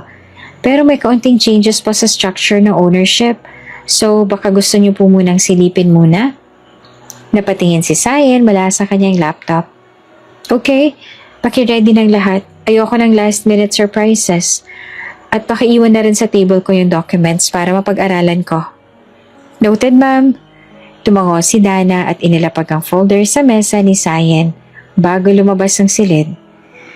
Matapos ang ilang minuto, kinuha ni Sayen ang folder at sinimulang buklatin ito. Isa-isang page, binasa niya mga detalye. Contracts, background check, asset statements, and executive board list. Ngunit napahinto siya nang makita ang pangalan ng standing CEO. Nanlaki ang kanyang mga mata. Napasinghap siya. Hindi siya makapaniwala. Liam F. Valmores. Sandaling natigilan si Sayen. Habang bumibilis ang tibok ng kanyang puso, ang kanyang dating asawa. Siya ang CEO? Ano to? Mahina niyang bulong sa sarili. Bakit pangalan niya? Mabilis niyang binalikan ang unang pahina. Hindi niya agad nakilala ang kumpanya dahil iba na ang pangalan nito. Rebranded clearly. Hindi na ito ang dating pangalan ng kumpanya ng pamilya Valmores. Ngunit habang binabasa niya ang kasaysayan ng kumpanya, unti-unting lumilinaw ang koneksyon. Ayon sa summary ng dokumento, matapos ang ilang taon, bumagsak ang orihinal na kumpanya ng pamilya Valmores dahil sa internal issues at economic losses. Binenta ni Liam ang majority share sa ibang private group para makapagbayad ng utang at makapagpatuloy sa business, kahit hindi na ito ang majority owner. Gayunpaman, nanatili itong standing CEO bilang bahagi ng buyout agreement. Ibig sabihin, ito pa rin na nagpapatakbo ng kumpanya pero wala na itong buong kontrol rito. Meron na lamang itong retained shares, enough para manatili sa posisyon. Ngunit hindi na ito ang kapangyarihang desisyonan ng future ng kumpanya. Na-rebrand ang kumpanya under a new name para makalimutan ang bad reputation na iniwan ng pagkakalugmok nito. Napapikit si Sayen. Parang kinukuryente ang kanyang spine. Ilang taon na ang lumipas, akala niya wala na siyang nararamdaman kapag marinig ang pangalang Liam. Pero ngayon, heto ulit siya. Babalik sa mundong minsan niyang tinalikuran. At hindi lang basta bumalik, kundi haharap pa sa taong minsang sinaktan siya ng labis. Mabilis niyang pinindot ang intercom. Dana, can you come in for a moment? Makalipas ang ilang segundo, muling pumasok ang sekretary niya. Yes po, ma'am. Can you confirm something for me? Tanong ni Sayen habang tinuturo ang pangalan sa papel. Si Liam Valmores ba talagang CEO ng kumpanyang to? Tumango si Dana. Yes po, ma'am. Siya pa rin po ang acting CEO. Though hindi na siyang full owner, naka-retain lang po siya as part of the previous agreement. May shares pa rin siya. Pero majority ng shares ay hawak na ng bagong group of investors. Bale parang front na lang siya, pero siya pa rin ang nakikita sa mga meetings at siya rin ang humaharap sa mga clients. Okay, napalunok si Sayen. Bakit hindi agad ito nabanggit? Ma'am, we tried to verify po pero late na lumabas ang finalist ng board members eh. Confidential din po kasi ang mga dealings ng bagong investors. They changed the company name and branding to clean up the public image. Kaya po hindi agad natin na-connect. Tahimik si Sayen. Hindi niya alam kung matatawa ba siya o iiling. Ang akala niyang bagong simula, may halong multo pala ng nakaraan. Okay, Dana. That's all. Thank you. Yes, ma'am. Let me know po if you need anything else. Lumabas na si Dana at isinara ang pinto. Napaupo si Sayen. Huminga siya ng malalim. Pinikit ang mga mata at tinakpan ang bibig. Ang buong akala niya nakalayo na siya sa lahat. Pero ngayon, ang parehong taong minsang bumasag sa puso niya ay muling nakatayo sa daan na kailangan niyang tahakin. What the heck? Seriously? Mahina niyang sabi sa sarili at pilit pinapatawa ang sarili kahit ramdam niyang kumakabog ang dibdib niya. Pero isang bagay ang malinaw. Hindi na siya ang dating Sayen. Handa na siyang humarap. Handa na siyang magsimula. Kahit pa ito'y sa harap ng lalaking minsan niyang minahal at iniwan. Sa araw na iyon, maaga pa lamang ay naroon na si Sayen sa opisina. Nasa loob siya ng isang eleganteng conference room na may floor-to-ceiling glass walls na tanaw ang buong lungsod. May mga nakaayos na folder sa kanyang harap. Kabilang na ang mga dokumento para sa pagbili ng isang kumpanya na matagal na nilang pinagandaan. Formal ang kanyang ayos, naka-business attire, ngunit may natural na karisma sa kanyang kilos. Tahimik siyang nag-aantay habang tinitingnan muli ang mga papeles. Sinisiguradong kompleto ang lahat bago dumating ang kinatawan ng kabilang panig. Maya-maya ay bumukas ang pintuan ng conference room. Isang lalaking nakaitim na suit ang pumasok. Matangkad, gwapo, at halatang sanay sa corporate world. Pero ang mas nakakuha ng atensyon ni Cyan ay ang ekspresyon ng gulat sa mukha nito. Sandaling napatigil ang lalaki sa paglakad. Natigilan. Halatang hindi ito makapaniwala sa kanyang nakikita. Cyan? Mahina pero malinaw ang pagkakambanggit nito ng kanyang pangalan. Tumayo si Cyan mula sa kanyang kinauupuan. Matiwasay ang kanyang ngiti.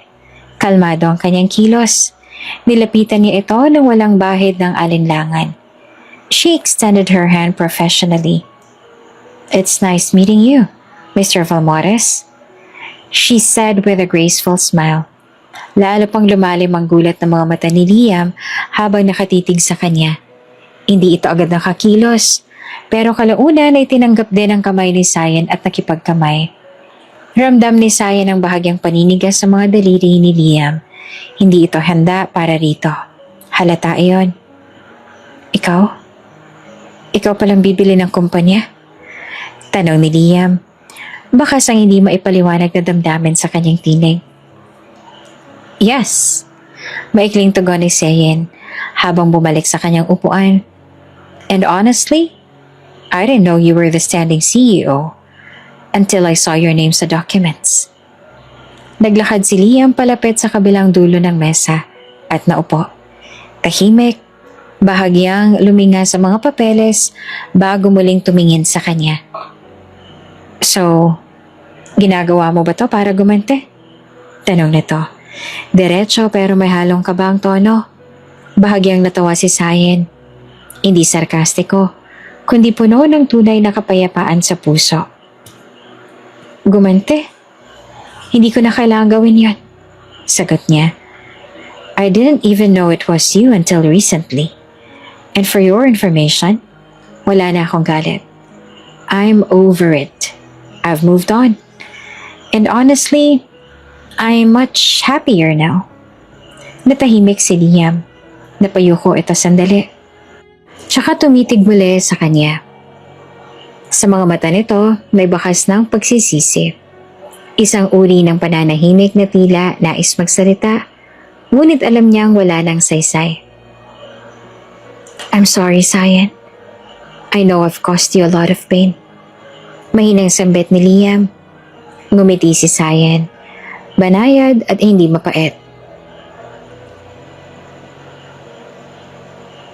Liam, I am not here to talk about the past. I am here for business. And I believe that this acquisition will benefit both sides. I hope we can proceed professionally. Tumango si Liam. Tila muling binalikan ang mga panahong nasayang. Ngunit wala na siya magagawa kundi tanggapin ang kasalukuyan. Of course, sagot nito. So, how do you want to proceed with the acquisition? Muling bumalik si Cyan sa pagiging businesswoman. I've already reviewed the financial documents and legal aspects. My legal team will take care of the full acquisition once the initial MOU is signed. For now, let's finalize the terms, including the transfer of shares and leadership transition. Nagpatuloy ang usapan nila. Mahinahon at formal. Ngunit sa ilalim ng lahat na iyon, naroon ang hindi makakailang irony ng pagkakataon. Nasa dulo, ang taong minsang naging sentro ng sakit ni Cyan ay siya ring magiging daan para tuluyang maisara ang kabanatang iyon sa kanyang buhay. At sa puso ni Cyan, alam niyang hindi na siya ang dating babae na iniwan at iniyakan ng kanyang kabiguan. Ngayon, siya na ang babaeng kayang humarap sa nakaraan, nang nakangiti, at may bagong direksyon. Pinipili, hindi para gumante, kundi para patunayan na kaya niyang mamuhay ng matagumpay. Kahit wala na ang taong minsang inibig niya. Pagsapit ng gabi, pagkarating ni Cyan sa kanilang condominium unit, agad siyang sinalubong ng isang malakas na boses ng batang babae mula sa loob. Mommy! Sigaw ng anak. Habang tumatakbo papunta sa kanya si Celestine, yakap agad ang ibinigay. I missed you! Ngumiti naman si Sayen. Yakap din ang itinugon habang pinipisil niya ang pisngi ng anak. I missed you too, baby. Come, play with me, please. Yaya ni Celestine habang hawak-hawak ang isang Barbie doll sa isang kamay at hila-hila siya papasok ng sala gamit ang kabila. Hindi na nagdalawang isip pa si Sayen. Ibinaba niya ang kanyang bag at isinantabi muna ang pagod sa katawan. Umuupo siya sa carpeted floor ng sala kasama ang anak at sinimulan nilang paglaruan ng mga Barbie dolls at ang maliliit na kasangkapan sa miniature dollhouse. Habang naglalaro si Celestine at masayang pinapagalaw ang mga tau-tauhan, tahimik na nakamasid si Sayen. Nakangiti siya, ngunit sa loob-loob niya ay isang tanong ang paulit-ulit na umuukil-kil sa kanyang isipan. Sasabihin ko ba sa kanya? Sasabihin ko bang nakita ko na ulit ang kanyang ama? Saglit siyang napatingin sa anak, na abalang-abala sa pagpapakasal ng mga Barbie dolls nito. Habang kinakausap ng parang totoo ang mga manika. Napalunok siya. Hindi niya magawang sabihin. Hindi pa ngayon. Pagkatapos ng ilang sandali ng paglalaro, hindi naglaon ay nakatulog na si Celestine sa kanyang bisig. Habang sila'y magkayakap sa sofa, maingat niya itong binuhat at inilipat sa kama sa loob ng kwarto.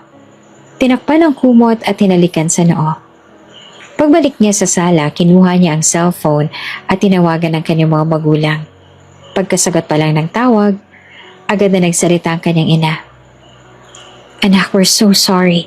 Hindi namin agad nasabi sa'yo na si Liam ang CEO ng Valmores Holdings.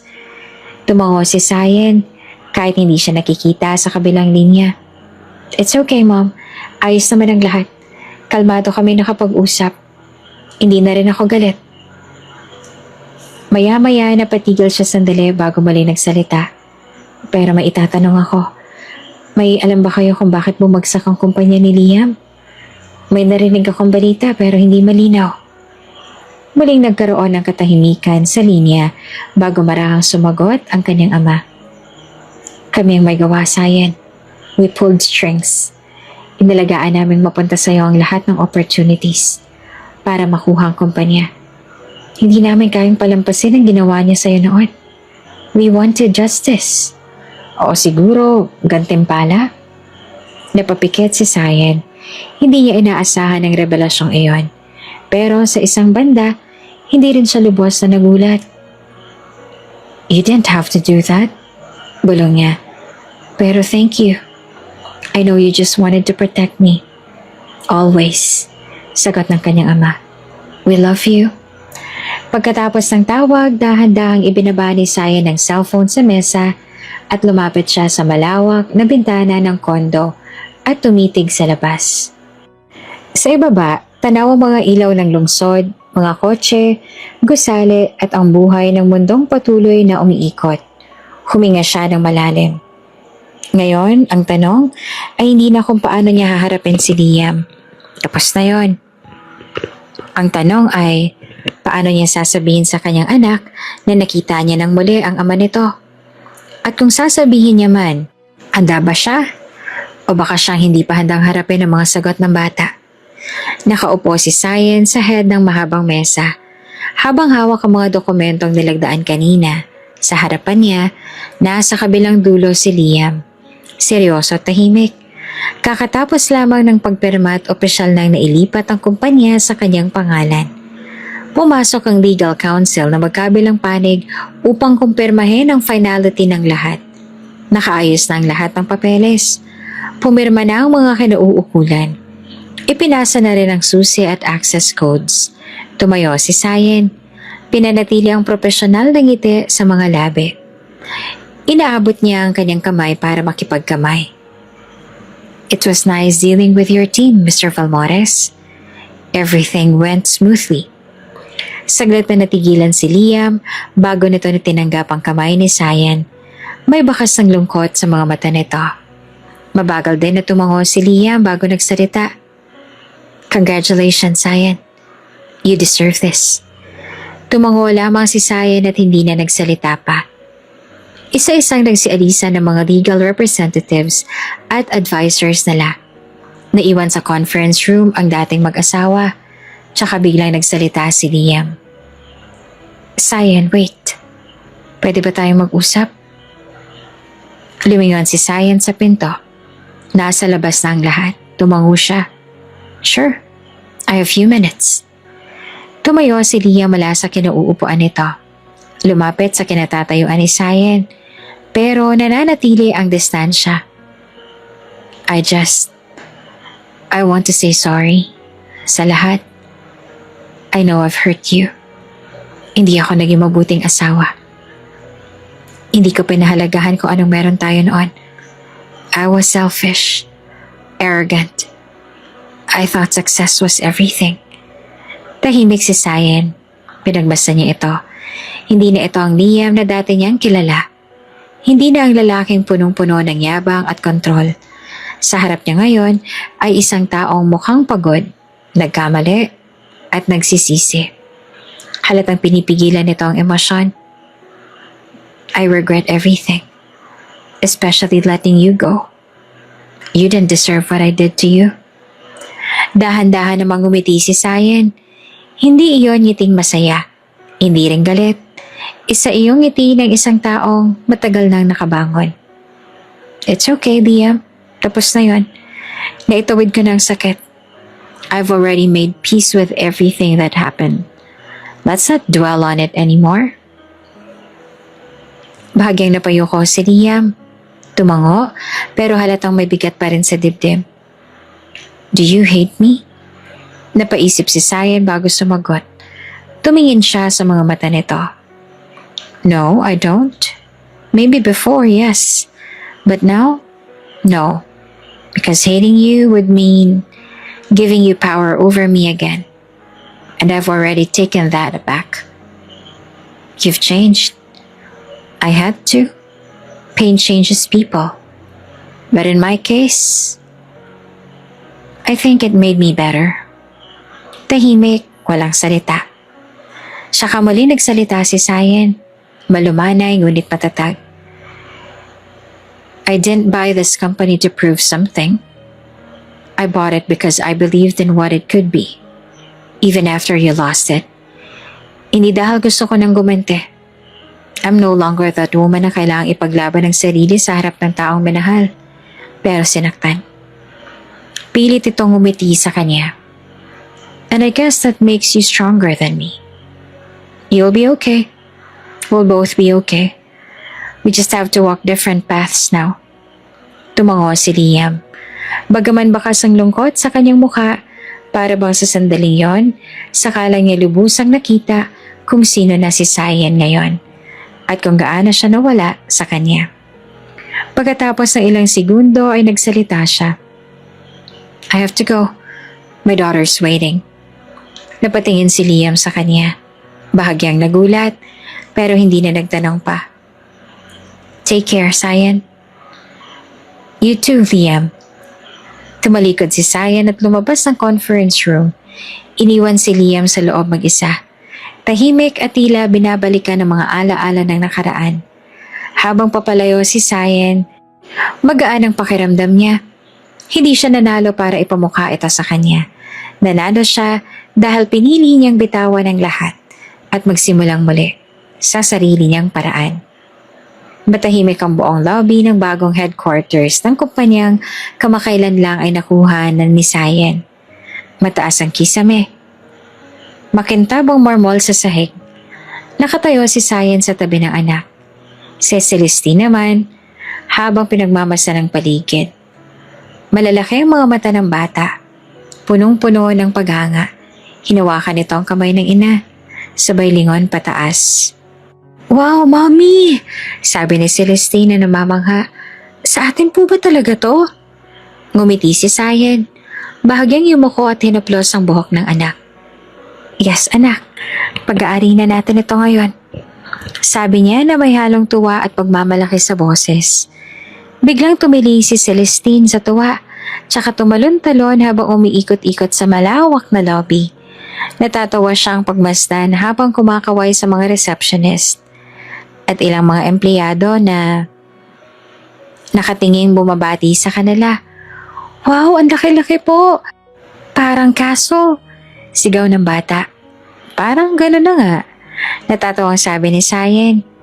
Habang naglalakad sila papunta sa elevator, kaakbay ang anak. Napahinto si Sayen sa hindi inaasahang tagpo.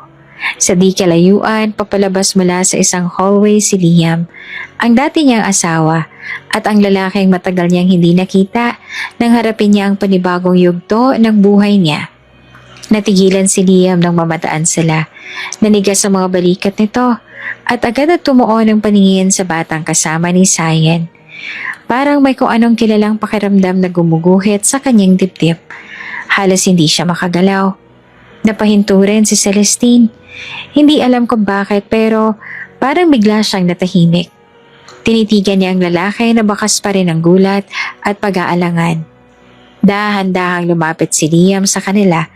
Nanginginig ang mga kamay na parang may nais tanungin pero hindi maibuka ang bibig. Napatingin si Celestine sa ina, litong-lito. Mommy, who is he? Tanong niya habang nakakunot ang noo. Lumuhod si Liam sa harap ng bata. Pinilit ngumiti sa kabila ng mabilis na tibok ng kanyang puso. My name is Liam, sabi nito. Dahan-dahan, parang takot na baka matakot ang bata. Nanlaki ang mga mata ni Celestine. Ha? Kapangalan mo po ang aking ama? Bulalas niya habang napaatras ang bahagya. Hindi agad nakareact si Liam. Gulat na gulat din.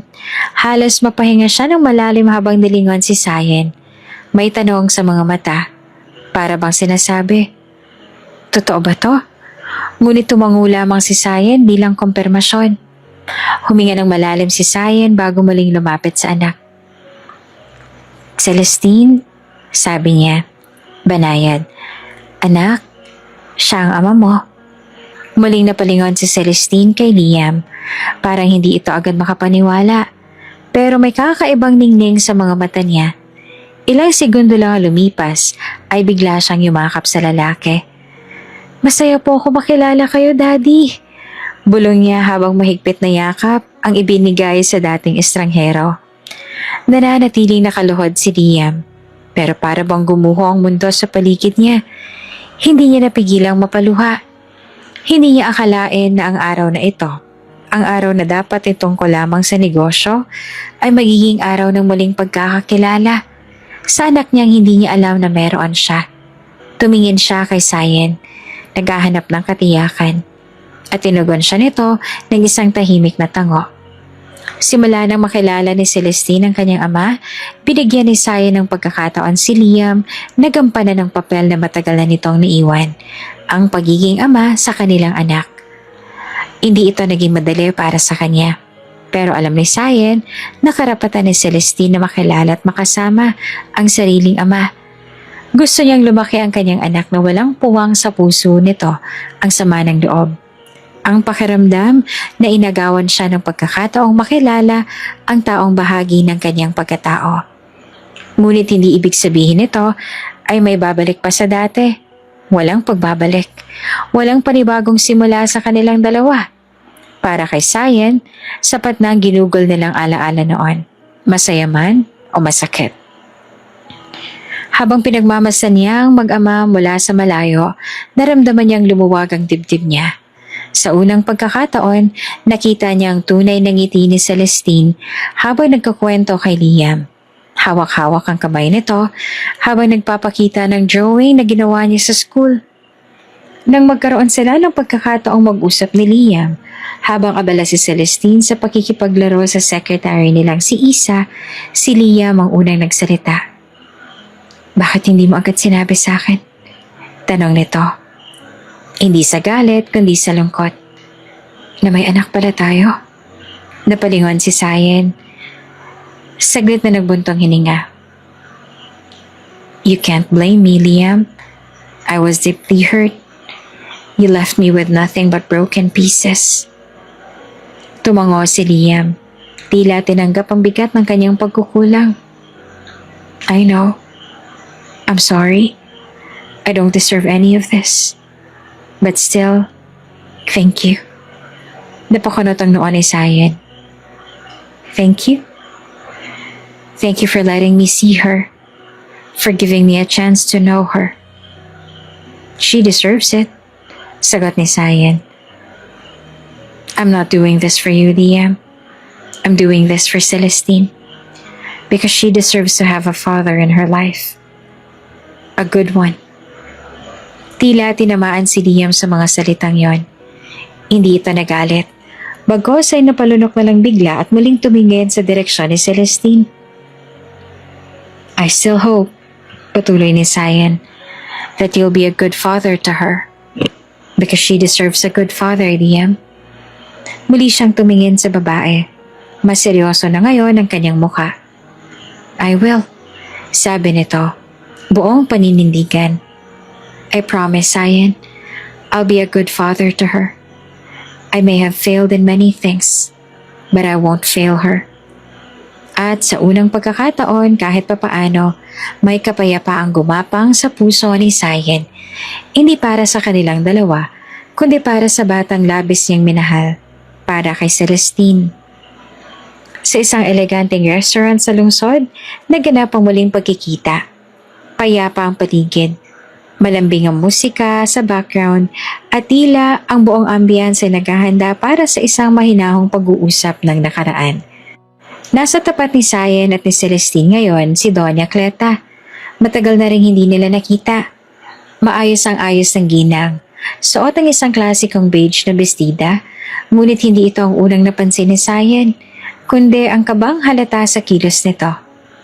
Sayan, panimula ng ginang nang may bahagyang panginginig sa boses. Gusto ko sanang humingi ng tawad sa lahat ng naging asal ko sa iyo noon. Alam kong nasaktan kita at hindi yan kailanman naging tama. Patawad. Tinitigan lamang siya ni Sayan sa loob ng ilang segundo at bahagyang ngumiti. It's all in the past now. Aniya sa mahinahong tinig. And where I am now, I'm happy. I've moved on. Kalimutan na lang natin ang lahat ng yon. Sa isang iglap, bumuntong hininga si Doña Cleta. Tila nabunutan ng tinik. Maraming salamat sa iyo, Aniya. At masaya akong makilala si Celestine. Napatingin si Sayan sa kanyang anak, nakasalukuyang abala sa pagtingin sa menu, habang masayang kumakanta ng pabulong. Masaya rin ako na nakilala kayo ni Celestine, sagot ni Sayan. She deserves to know where she came from.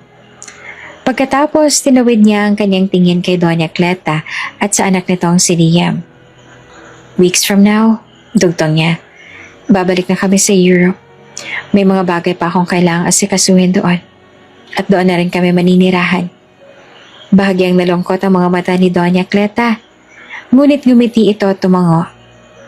I'm just happy na binigyan mo kami ng pagkakataon na makilala siya, Aniya. Mabuti pa, sagot ni Sayan. Hayaan na natin ang nakaraan ay manatiling nakaraan. What matters now is that Celestine feels the love she deserves. Sa kabila ng mga ngitit palita ng magagandang salita, may sarili namang iniisip si Sayan sa mga sandaling yon. Kung hindi dahil sa lahat ng ginawa nila noon, marahil hindi ko mararanasan ang kapayapaan ngayon. Kung hindi nila ako sinaktan, baka hindi ko rin naisipang bumalik sa sarili kong pamilya. Hindi ko mararamdaman ang ganitong pagmamahal, ang ganitong uri ng katahimikan. And for that, I'm thankful. I learned to choose myself. Nagpaalam si Sayan ng may magaan na ngiti habang hawak-hawak ang kamay ng anak. Habang palabas sila ng restaurant, muli niyang narinig ang tawa ni Celestine, magaan sa puso. Malaya, at sa unang pagkakataon, matapos ang lahat, alam niyang buo na siya. Pagbalik nila sa Europe, ibang pakiramdam ang bumalot kay Sayan. Parang may natanggal na mabigat na kadenang matagal nang nakagapos sa kanyang puso. Sa wakas, matapos ang mahabang panahon ng katahimikan, galit at sakit, nakamit din nila ang tinatawag na peace of mind. Tahimik silang mag-ina habang nasa veranda ng kanilang bagong bahay sa Europe. Malamig ang simoy ng hangin. At masaya si Celestine habang nakaupo sa kandungan ng kanyang ina. Mommy? Sabi ni Celestine habang nakatingin sa langit. Thank you. Napatingin si Sayan sa anak. Para saan anak? Tanong niya habang hinihimas ang buhok nito. Thank you for letting me meet Daddy and Lola. Sagot ng bata. I am so happy to finally know them. Napangiti si Sayan kahit may bahagyang kirot sa kanyang puso. You deserve to know them, anak. Sabi niya.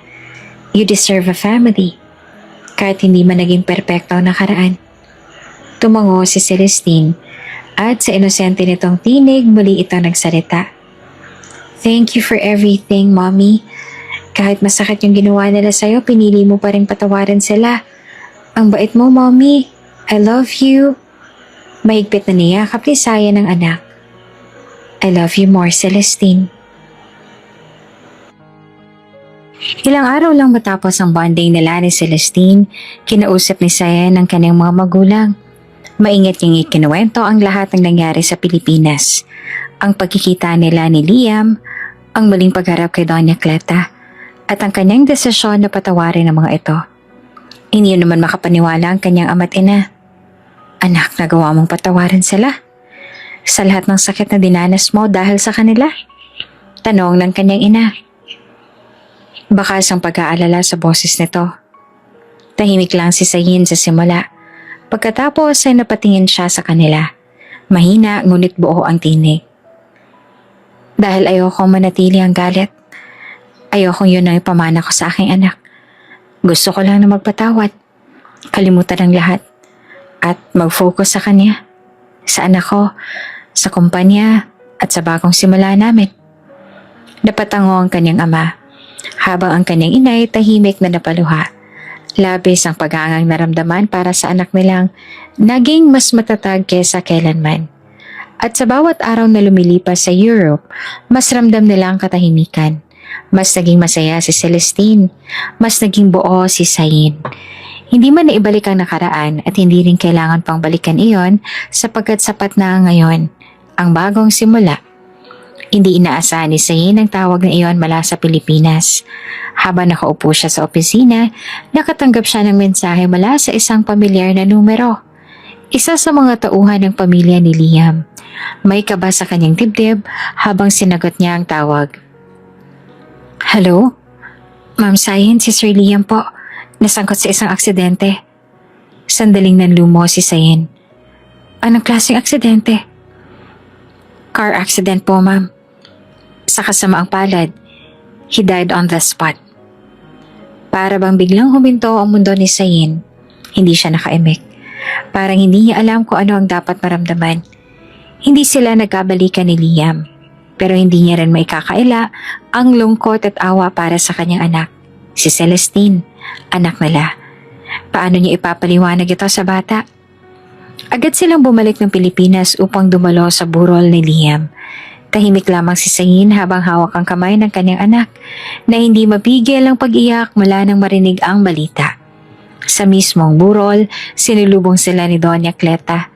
Wala nang dating matigas na pananalita nito. Sa halip kapansin-pansin ng lungkot at pagkabog sa damdamin ang bumalot sa matanda. Sayin, ani Doña Cleta habang pinipigilan ng luhang bumabagsak sa pisngi. Salamat sa pagpunta.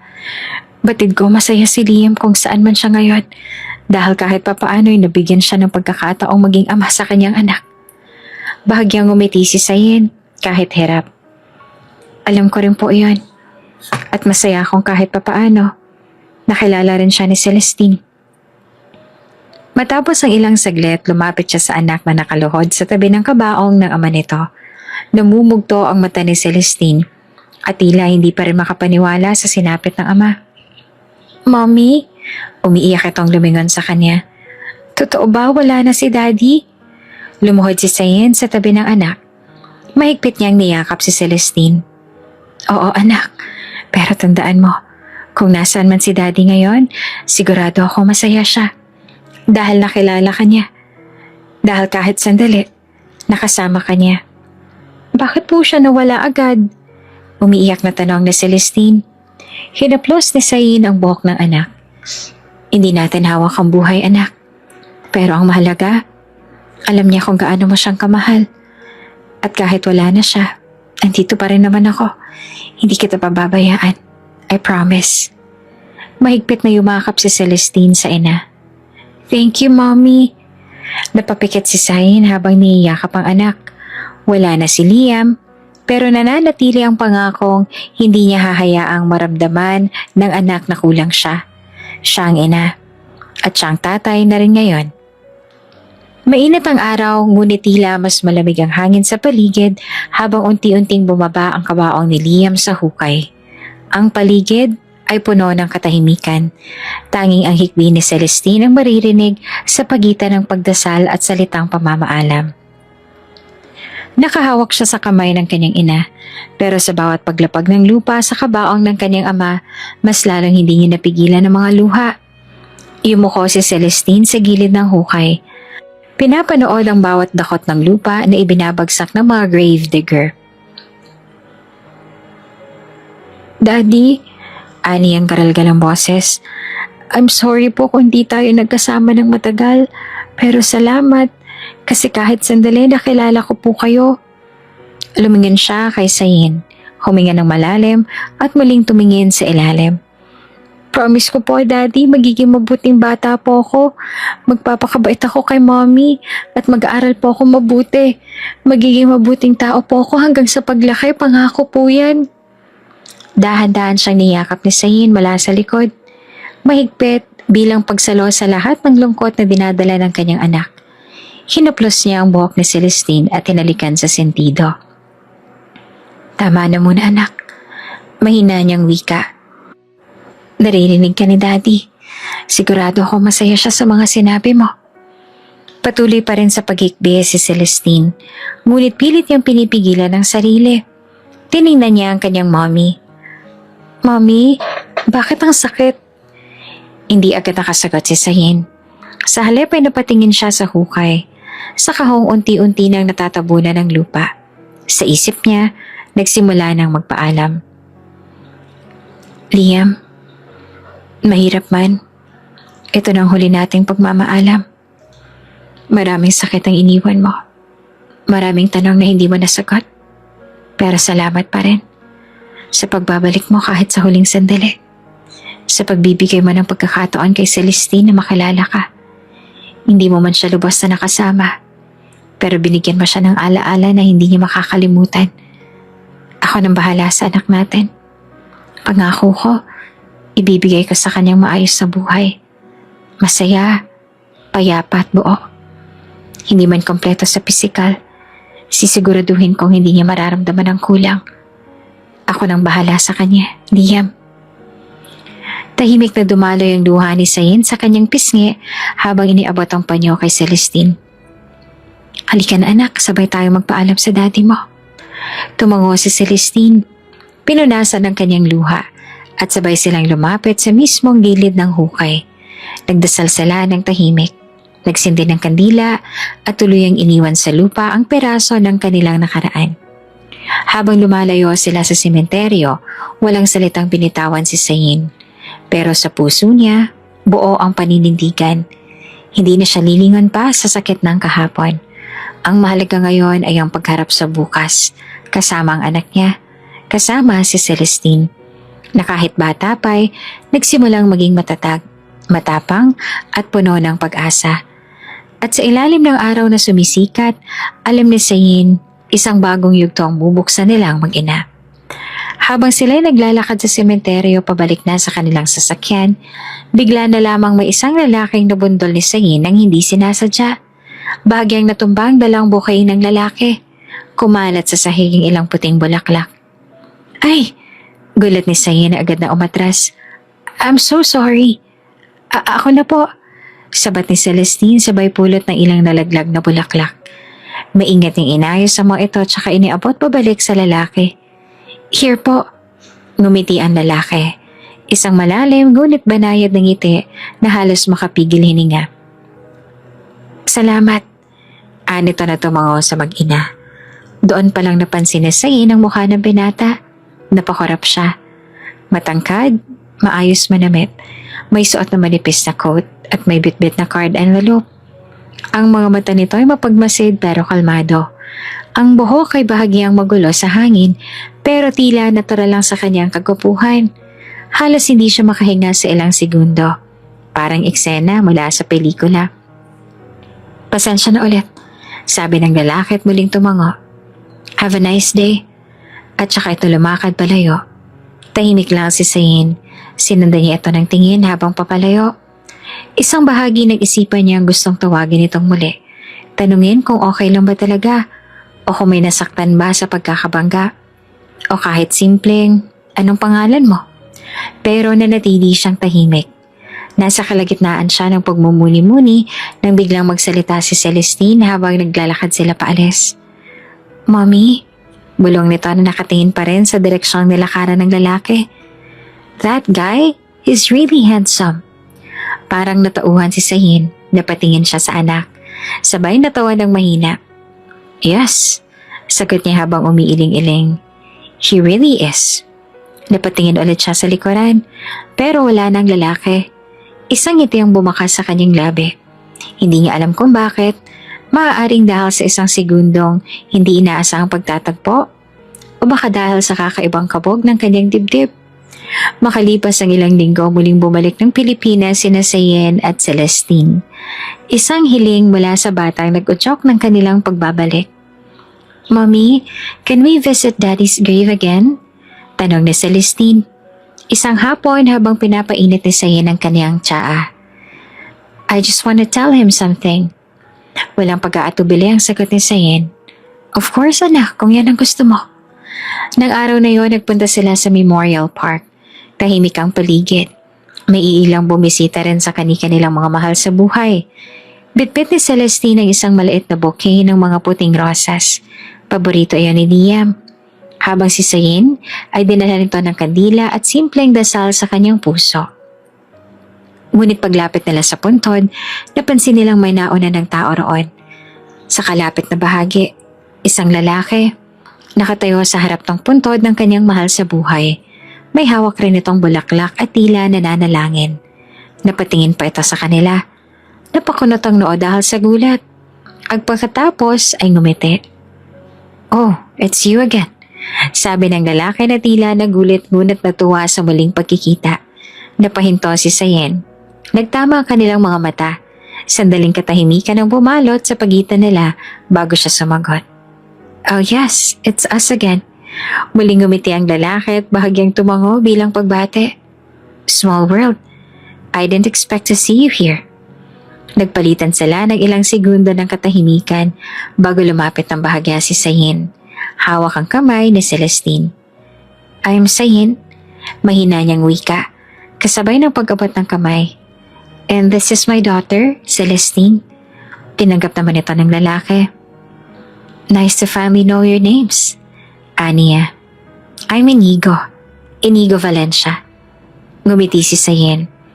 Kahit bahagyang naguguluhan sa kakaibang kabog ng kanyang dibdib. Oh, nice to meet you, Inigo. Saglit pa siyang tumahimik. We're visiting my daughter's father. Dagdag niya. Sabay tingin sa puntod ni Liam. Tumango si Inigo. I see. I'm here to visit my parents. Tugon nito sabay sulyap sa puntod sa tabi ng kanila.